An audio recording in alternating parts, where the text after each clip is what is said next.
Hola amigos, ¿qué tal? Stuart here from Spain Speaks with another podcast here today, our second podcast.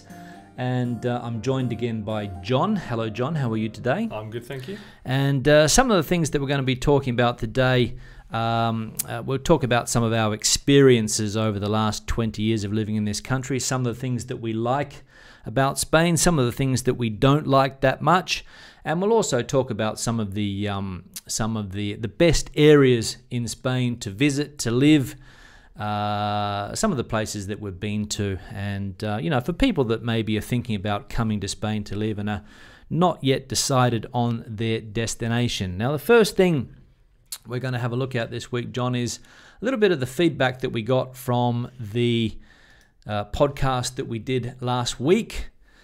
And one of the first things here is from Dave. He says he thinks that you're in a better place because of the good weather in Madrid mid-September. He says it's sheer perfection, does Dave. Would you agree? It depends. Every September, you never really know what to expect. I like the warm weather, but I cannot stand the real heat. So, I mean, this year has been a little bit hotter than normal, but it's been quite nice. And the evening does get very fresh and a lot better. So, yeah, September is probably one of the best months of the year to be here. So the mid-summer, or the main summer months, the July and the August, just too hot? For me, yes. I mean, a lot of my friends love it. But for me personally, I find 35, 40 degree heat just too much for me. It does mean that in the middle of the day, you either find air conditioning somewhere or some really good fans and keep out of the sun, which isn't the sort of thing that I like doing, because I like to be outside, like to be in the fresh air, and I love my sport. And cricket, obviously, is a daytime and a whole day game. Or sport. So yeah, I'd rather have a little bit of more fresh air and cool weather rather than the hot. And you can have a game of cricket or a day of cricket without it getting washed out, John.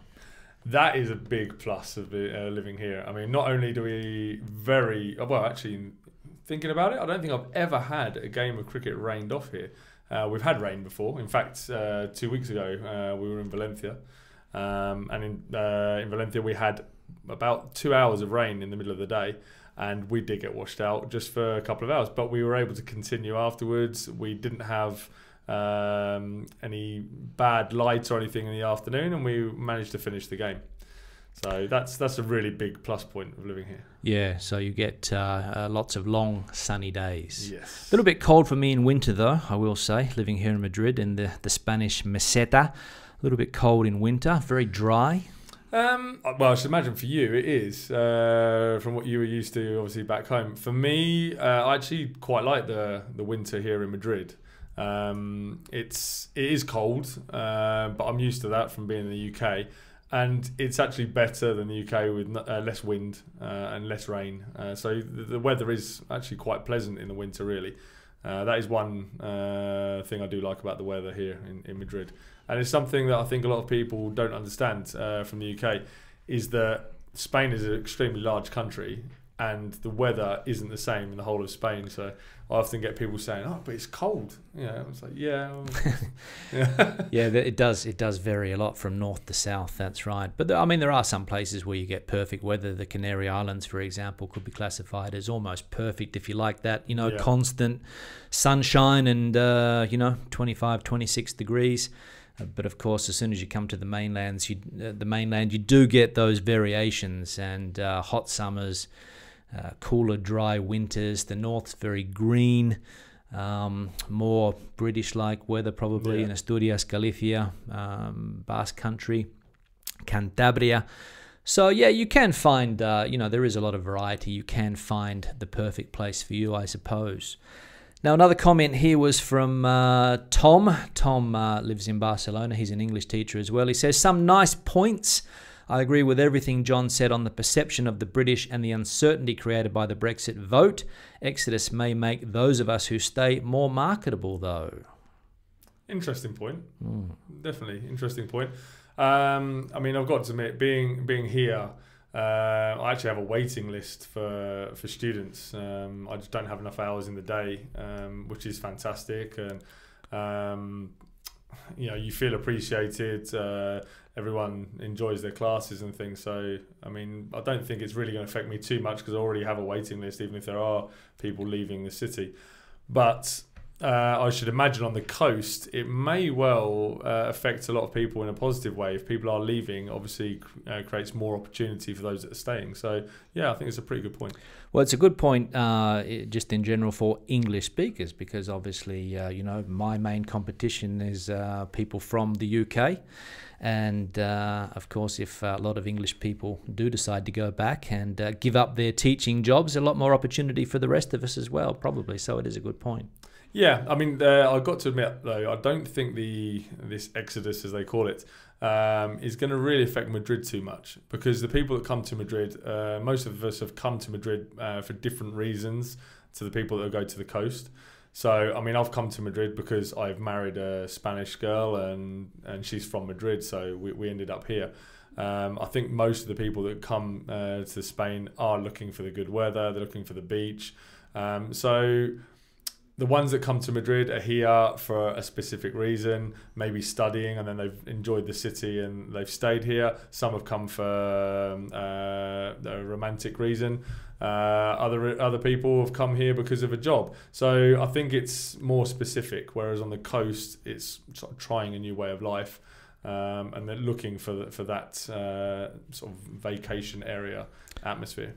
Yeah, it could be, but what I was trying to say there was that if it's not as easy as it has been, because you just hopped on an EasyJet flight from Liverpool, for example, arrived in Madrid and away you went, Very true. So if you had to go through like an immigration process, it might keep a few people away. It may well do. To be honest, again, it's one of those things with Brexit. You really just don't know what's going to happen and how people are going to react to it. People just don't know, that's right. Yeah. Now, another one here, Ross Bay Cult says, what annual salary is considered good in Spain? And also, what do you consider good as well? Thanks. John, what do you think you need to make? I saw you did reply to this comment, but we'll just get it out here in the podcast today. It's again, this is something that you have to look at depending on which area of Spain you're living in. The cost of living in Madrid is vastly more expensive than it is on the coast, depending on where you live on the coast. If you live in the centre of Madrid, the rent is high, the cost of living in general is high, but you've got cheaper options with regards to food and other things as well. So you can live on less than you would in the UK. However, it is a lot more expensive than if you go to a coastal village, for example. If you try to go to a coastal town, a coastal city like Valencia, for example, you'll find some of the rent is very high in Valencia, maybe in Sevilla as well. Barcelona, the rents can be high. But if you go to a smaller village, smaller town, especially set back a little bit from the coast, further inland, you can get very reasonable rents. And I would imagine you could probably, not comfortably, but you could probably live on a salary of 800 euros, 900 euros if you went too extravagant with your expenses. In Madrid, it's not like that. No, so in Madrid, you probably need double that, right? If you're on your own, yes, I think you need double that. You could live probably on 1,200, 1,500 euros a month if you were living in the centre of Madrid and you were sharing an apartment with someone. You can do that. If you want to find your own apartment, that's then getting expensive. Yeah. What are some of the things that you find cheaper here than say Stony or UK? I say probably the fruits and vegetables. So some foodstuffs are cheaper here. Some of the meat as well is cheaper in the supermarket.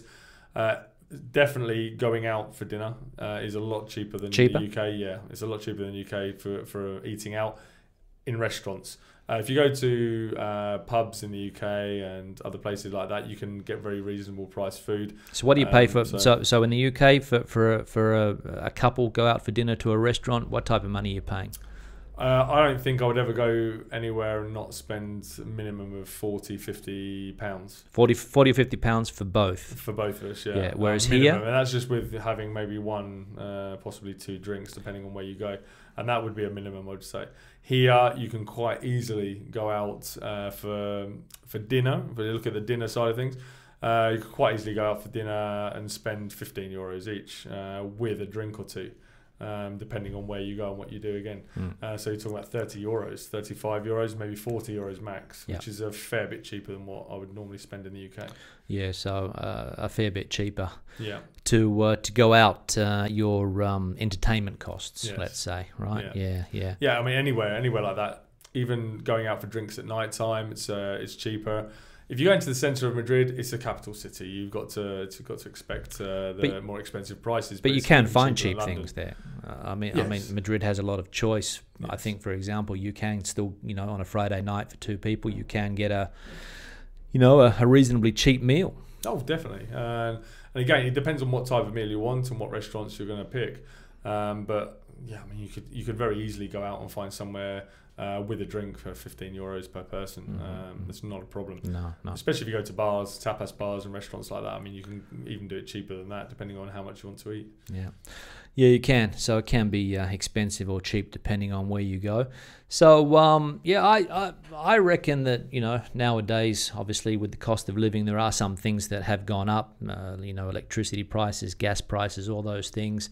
They're talking about petrol prices, diesel prices going up again in the near future as well because of some type of eco tax or diesel tax or whatever.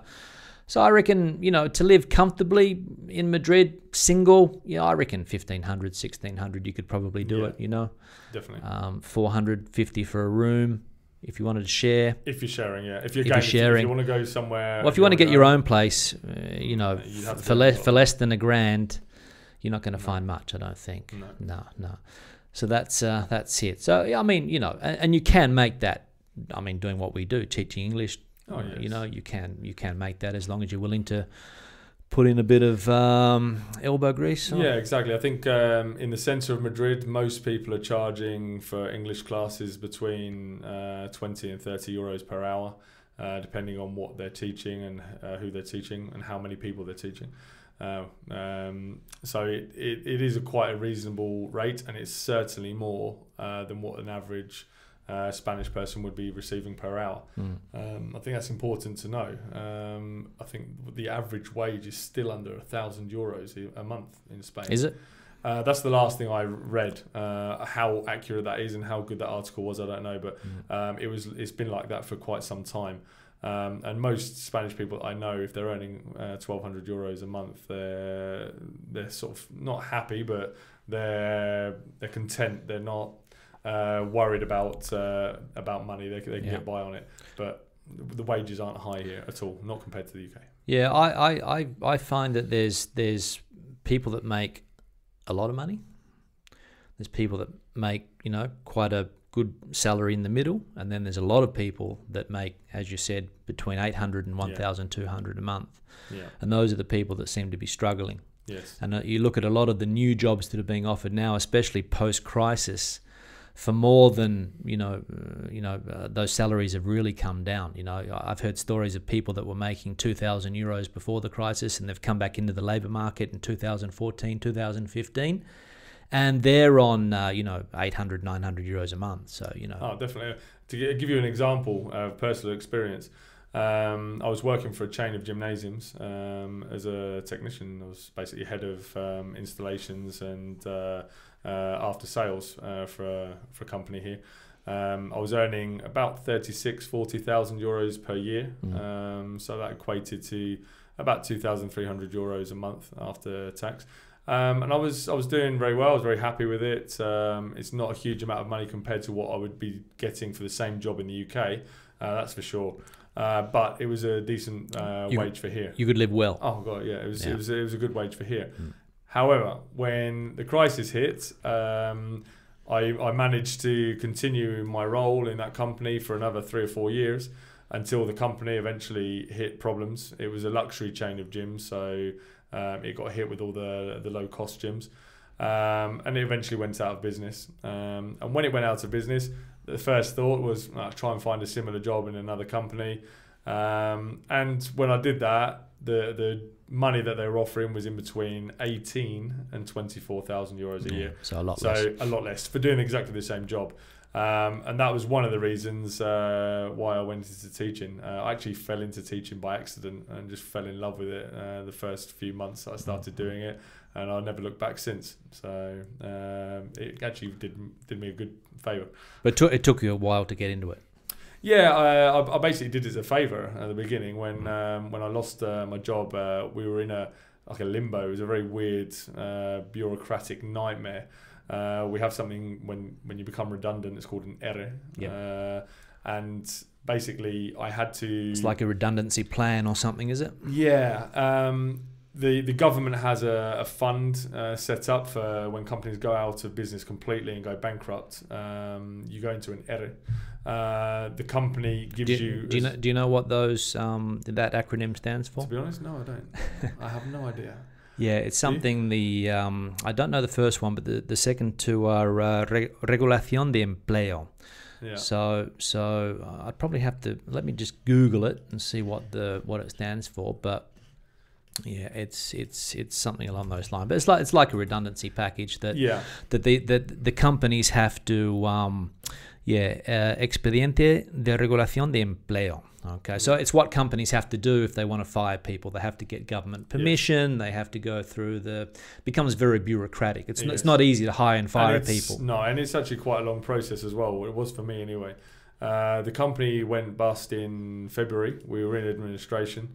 And we had to basically wait to find out what the company were going to offer us in way of redundancy. And this is very different to the UK as well. In the UK, you get your redundancy money. I know there's some different ways of calculating that money that the companies have to go through. In Spain, it's somewhat more, I believe. It's more money that you're due from the company in theory. It actually worked out I was supposed to be, if the company had made me redundant and not gone bankrupt, I was actually probably owed around about 39,000 euros redundancy money for the time that I'd spent with them.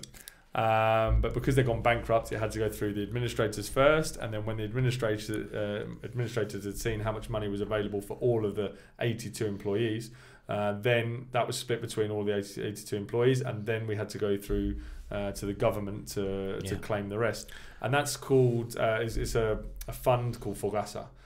So you go through to this system where the government then give you a certain amount of money per year that you worked, and I finally left with 13,000 euros. So you can imagine from 39 to 13. Yeah. Yes, so. But the process took 7 months. Yeah. Which was a complete nightmare because that 7 months I couldn't claim the dole. Yeah.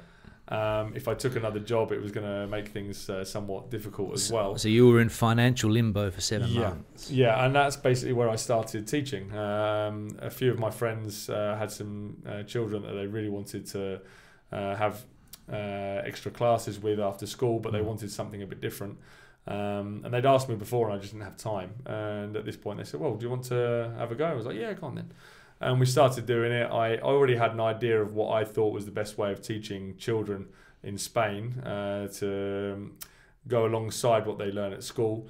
And it just worked so well right from the beginning that when I finally got my redundancy money, I was able to get work. I went to a school. I worked in a public school for 2 years as a teaching assistant, English teaching assistant. Then I worked in a semi-private concertado school for another year. And while I was doing that, I taught English classes in the evening. But I enjoyed the English classes in the evening even more and decided to keep doing that as a full-time job. So that's what I do now. All right, good. Another one here from Welsh Toro, or Welsh Toro, as they say in Spanish. Good to see you again, Stuart. I'll be honest, this format is not my kind of thing. I far prefer your own take on things Spanish. So it's your show, so do it how you want. Okay, I will. Thanks for that comment. I do appreciate Welsh Toro's comments. He's always quite active on the comments. The other videos will be coming along as well. This is just a new type of setup that we're trying here. The other videos will continue, so don't worry about that. And Kassab agrees with Welsh Toro here, so good to see they're expressing their opinions there. But don't worry, the other videos will also be popping up from time to time. The problem is the time aspect. It's a lot harder to get out into the street to record those other videos, especially now with the workloads that we have come September, you know. So it's not easy to make those other videos. Very time consuming, but they will be coming, so don't worry about that. And another one here, let me have a look here. Okay, we can see here. So Lee Wilson says, nice watch, thanks for the info. I've read in a few places that for most people it's probably worth taking the time needed to find yourself a good English-speaking gestor. Is that right? The main reason being tied to filling out the forms and all of those type of things. I have a gestor. You probably have one as well. Yeah. Mine doesn't speak English as far as I know. Either. But I presume that you can find some gestores that do speak English. It's just a question of looking around. Obviously, on the internet, you would be able to find them.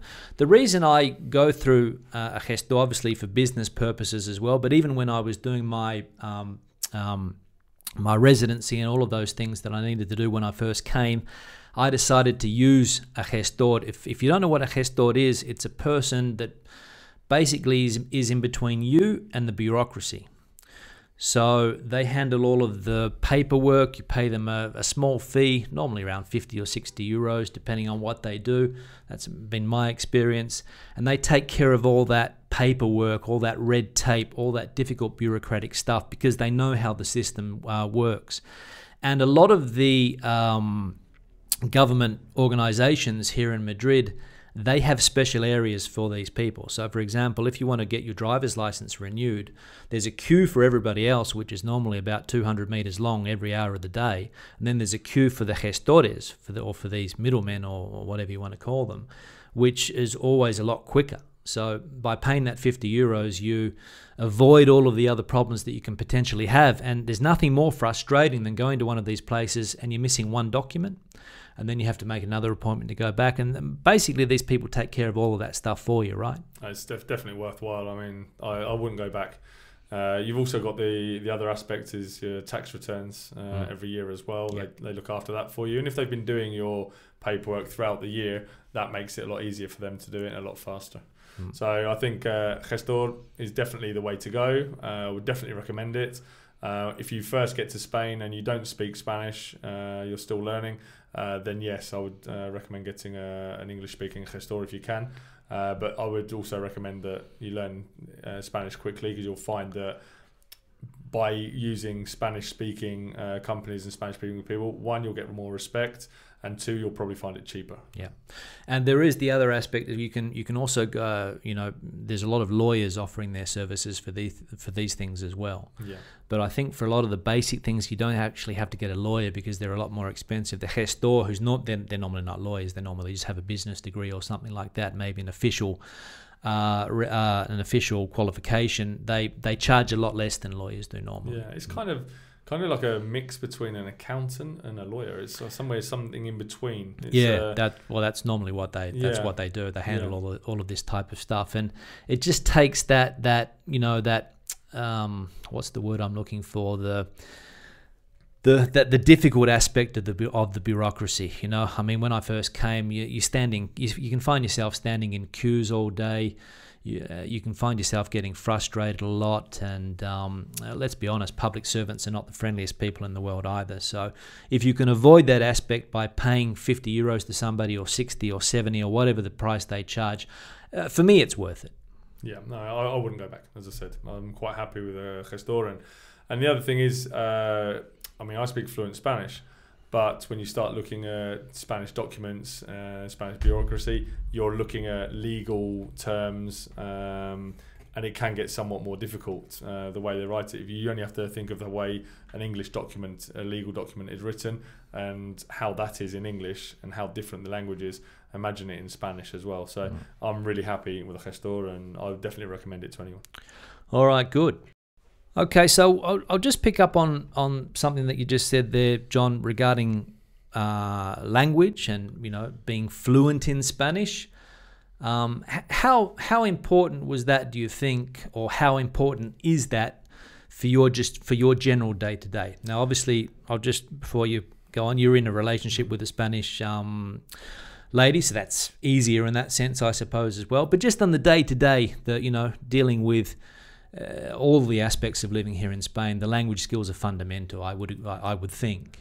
Yeah, I mean, to be honest, it completely changes your experience here in the country.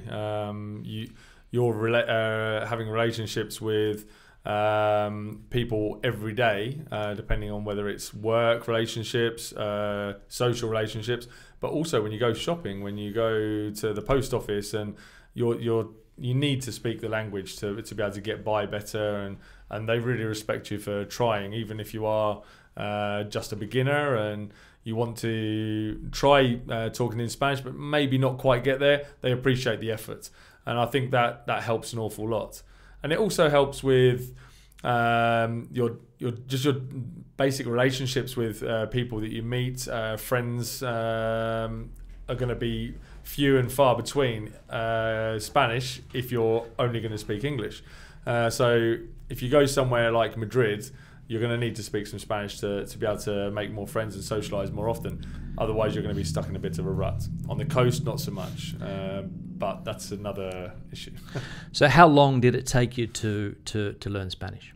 Well, I arrived in Mallorca. Or to get to the level where you are now? To where I am now. Well, Mallorca was 3 years where I just learnt vocabulary because I was working with British people, and my other colleagues were all Mallorquin and speaking Mallorquin. So that was difficult. But as soon as I got to Madrid, everything came into place. You're thrown in the deep end. You speak English just to, for the cricketers, for example, at the cricket club. Everything else is in Spanish. So all of a sudden you're practicing every day, all day. You're learning things every day, all day. And within 6 months I was fluent. Not perfect. My grammar still isn't perfect because I haven't really done classes. I've just learnt it on the street. So when you say your grammar's not perfect, it's not a hindrance. Let's say people still understand what you want to say. Of course, yeah. It's not a major problem. My grammar could definitely do with improving, and hopefully at some point I'll have time to go to classes and just learn the grammar better. But the biggest issue, I think, is being able to communicate. Once you communicate, everything starts improving. And at the moment, I can communicate with everyone. I speak fluently, but I do make small mistakes every now and again with the grammar. Do people correct you? Yes, and I appreciate that. And that's the way you learn. People correct me, and then hopefully I don't make the same mistake again. But yeah, it's something you have to expect, obviously.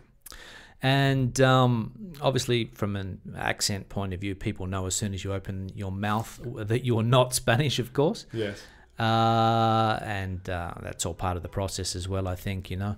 Yeah, for me, the language skills are a little bit different for me because I came here with, I came here speaking Spanish. So I was able to hit the ground running in that regard. And probably if somebody was planning to come here and learn Spanish while you're here, it's going to take you those 2 or 3 years to get on top of the language. Let's be honest. Yeah, you need a few years to learn the language, and but it really is worth it. Apart from the improved experience you'll have living in the country, you've got to also put yourself in the shoes of the Spanish people. Can you imagine seeing the same person fairly regularly, whether you work with them or you socialise with them, that live in your country, but they never learn your language? I mean, it must be infuriating. Well, it is. And my experience in Andalusia, we used to go to Malaga quite a lot. And I remember once I went to get a haircut in Malaga.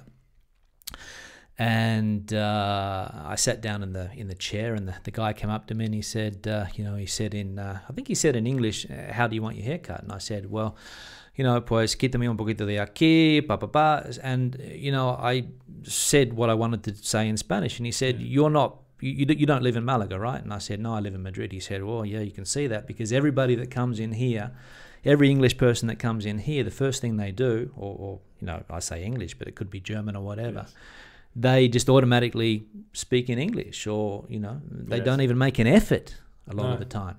And I think it's a big shame, really, that people don't make the effort. If you go to places like Benidorm, you can go into bars, people that own bars and restaurants, and they've got no idea how to speak Spanish. They have Spanish people come in and ask for something off the menu. The menu's all in English. There's I'm not talking about every single restaurant. Obviously, I'm just talking about one example that I had when I went to Benidorm with the cricket. We played close to Benidorm, and on one occasion we stayed in Benidorm. And it was it was really surreal. You know, you're in Spain, you sit in the terrace of a restaurant. The first thing you do is look at a menu. One of our Spanish players looked at the menu and was like, but there's nothing in Spanish. It's all in English. Well, I remember seeing that. Where was it? In Alfas, was it, I think? Alfas is where we play, yes. Yeah. I remember going to a restaurant there, and Spanish was the last language on the menu. Yeah.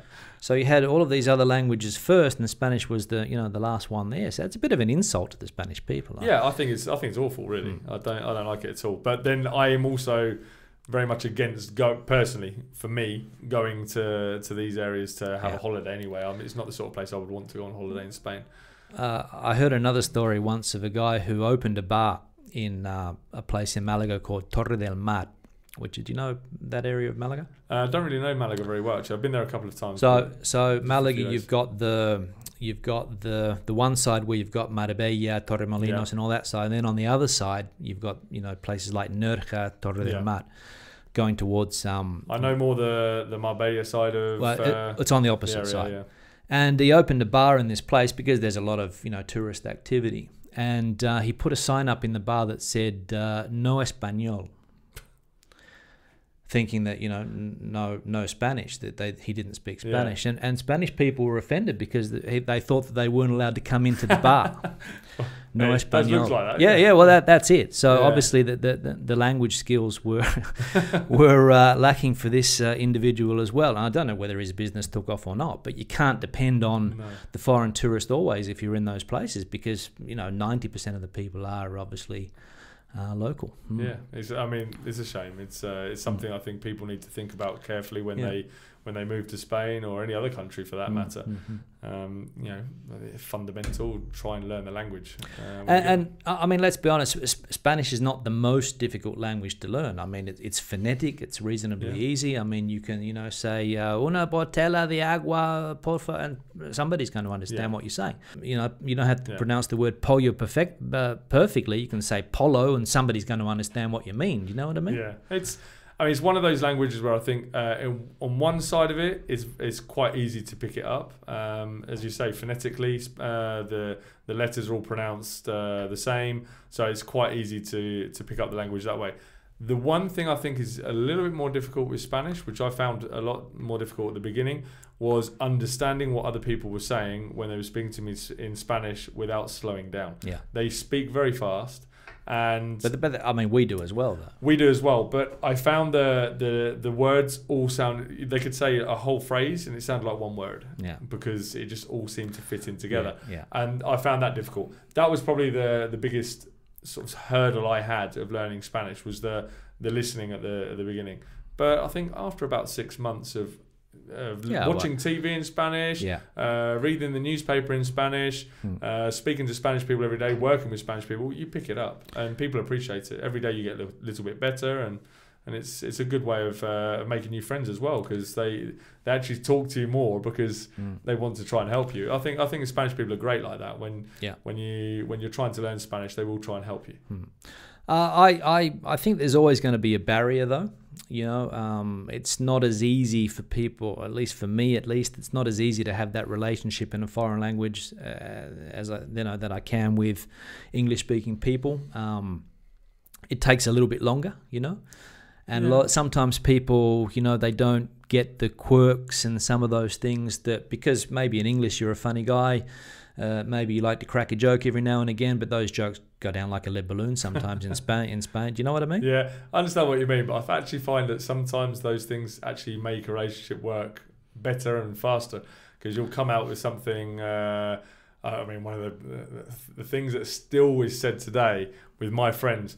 One of my wife's best friends was talking about something one night when we'd had a few drinks. She was talking about something that just made me laugh.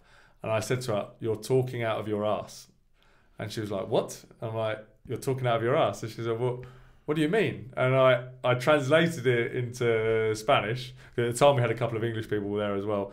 So I translated it into Spanish, and she thought that was hilarious. So that's been something that we've translated in Spanish and we've used from there on. And it's a good way of breaking the ice with people when you make mistakes or when you come out with something a bit quirky, as you said. So it's not always a barrier. It can actually break the ice rather than create a barrier. But that is one of the most difficult things, those idiomatic expressions, though, a lot of the times. I mean, you just can't translate in both those. languages. Of course, yeah. You can't translate a lot of those things. And, you know, the Spanish like to use the word leche a lot. You know, cago en la leche, es la leche, you know, all of these things. And for us, milk is only something that we drink, as far as I know, right?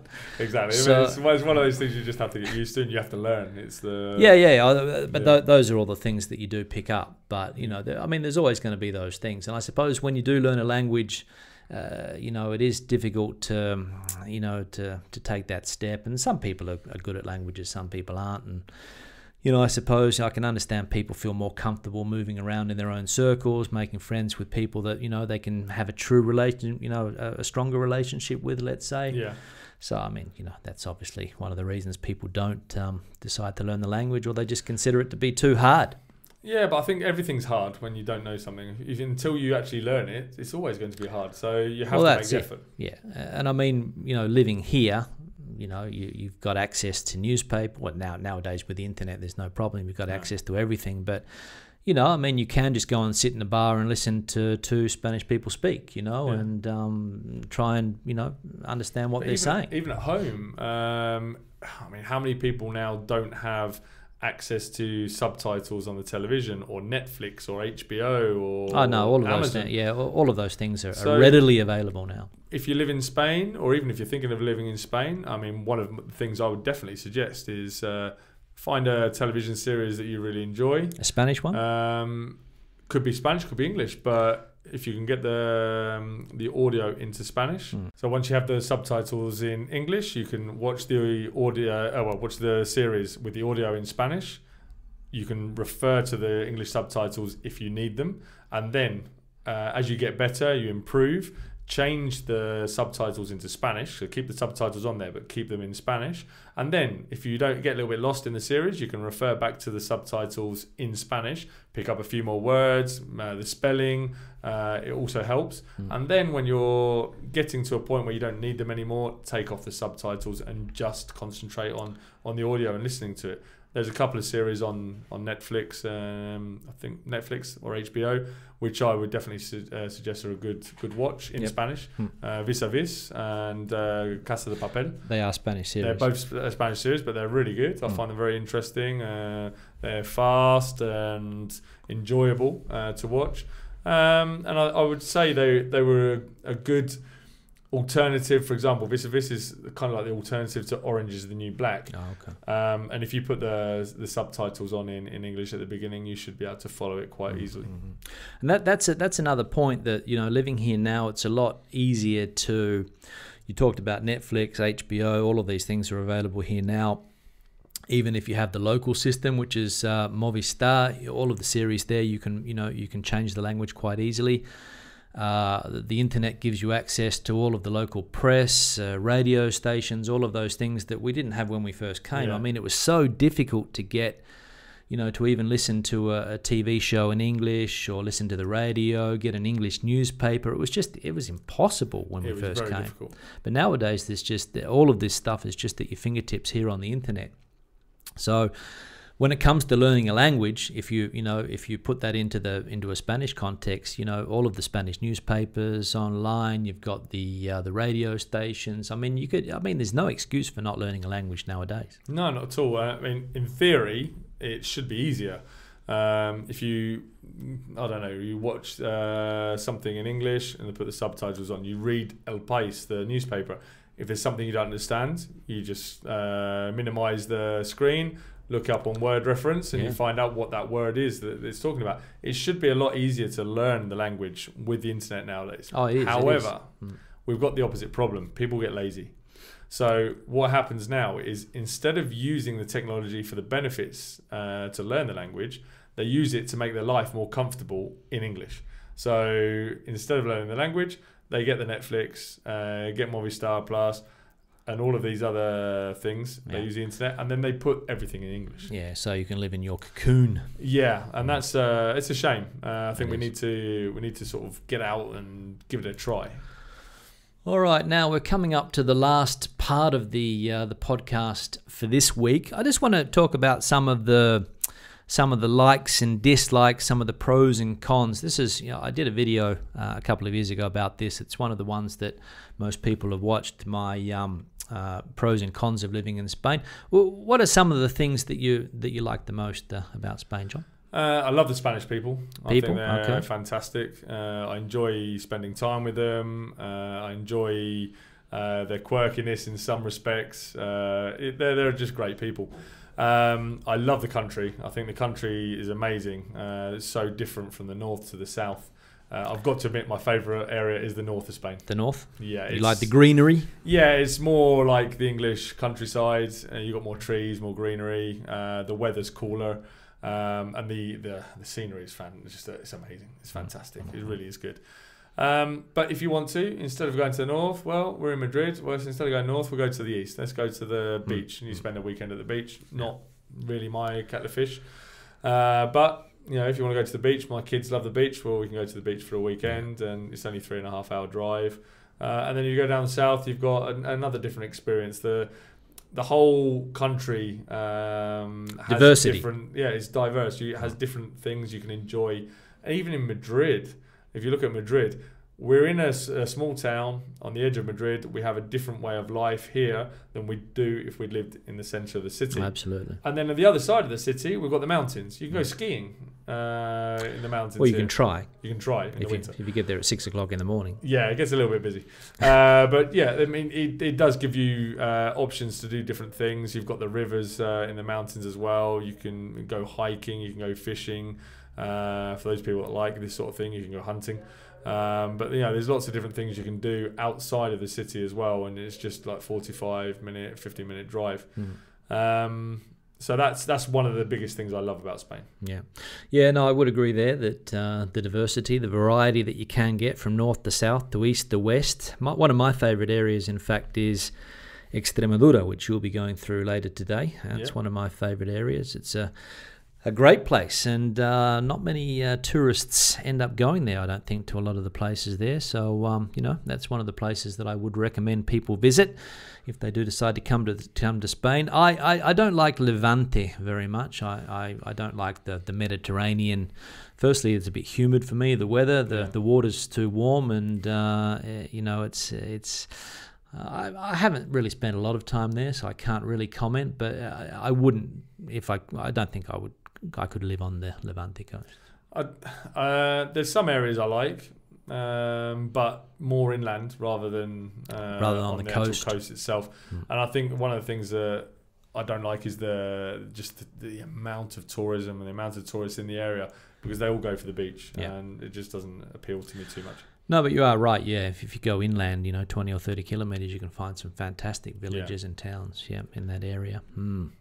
And that's it. But the north for me also fantastic. Asturias and Cantabria. I love Asturias and Cantabria. It's my favourite parts of Spain. You been to Galicia? Yes, I've been. Well, I travelled all around Spain with my work years ago, so I know most of the country, even if it's just a little bit. But Galicia is one area where I need to explore a bit more, because really I've only ever been there to work. So. Maybe in the evening, one day between jobs and things, that I've managed to get out and have a look at places. But it's a great place. There's another great area on the way to Galicia. It's sort of in between Leon. It's a place called El Bierzo. No, that place I don't know. Ponferrada. Okay. No, great place as well. Good food, good wine. Cities are not too big, more manageable. That's one of the things about living in Madrid, and it's one of the things that obviously can't really change because it's where the work is at the moment. But Madrid's just such a big city, and it has all of those negative things that are associated with big cities. You're able to find a little bit of respite from that living 20 kilometres away, but still you've got the inconvenience that I do, that I have to go into the city every day on public transport, which is an hour to get in, hour to get out. If you decide to drive in, you've got those traffic problems as well. Everybody's in a hurry in Madrid. It's an uncomfortable city, I think, from it's just too big. It's too difficult to manage, you know. Yeah, if you're living outside of Madrid, I think the transport is always going to be a problem. So you're either going to be hit with a long commute on public transport, which from here, to be honest, from Rivas isn't great. No, it's pretty bad. Once you get into Madrid, if you're in the capital, I mean, the transport's pretty good. It's cheap, a lot cheaper than of course, the UK. yeah. And the metro's fantastic. The metro's clean. It's you got to be inside those rings. You know, you've got to be inside the. So I'd say inside the M40, M30 circle. Really, once you get inside that area, everything becomes a little bit more accessible, especially the M30 area. Well, that's it. Yeah. I mean, the M50 is just here, so you don't really want to be inside that one. No. But you know, a more manageable city. I think even nowadays with the internet, you can work in smaller cities as well. So, you know, maybe somewhere like Cuenca, maybe, which is, you know, a more manageable type of city that has all of the services that you need. You know, it's got your banks, it's got your, you know, if you want to go to the cinema, you can go to a cinema. It's got a restaurant choice, and that you just don't have that same stress levels that you can get in a big city like Madrid or Barcelona. There's plenty of places if you're going to do that, if you can work like that. There's plenty of places close enough to Madrid to actually live in, as long as you don't mind the commute. When you do have to go somewhere to do something that you have to do in the city. Avila, I love Avila. Avila is a fantastic place to visit. Beautiful countryside. It's only an hour and 20 minutes from Madrid, depending on where you go in Avila. Fantastic food there as well. It's really good. So there are lots of positives and negatives depending on what you want in life and what you want to experience here in Spain. Everywhere in Spain, there's something for everyone. There's always something for everyone in Spain, I think. Absolutely. Yeah. All right, good. So we'll leave it there. I know that you have to head off to Portugal, I think you said you're going to today. Yes, we're going to play in the Iberian Cup. The Iberian Cup, cricket in Portugal. There you go. So it's all over. It's slowly spreading all over the world, is cricket. So there we go. So I'll say goodbye, John. Thanks for Thanks for participating. I'll try and get those words out again this week. And hopefully we'll be back again next week. Yes, thanks for having me. I'll see you again next week. And that's all. So thanks again for watching or listening to the podcast. Remember to leave a comment if you have one down below. Give the video a thumbs up if you liked it. I'll see you in the next podcast or video, whatever medium you decide to watch this or listen to this on. We'll see you next week. So hasta luego.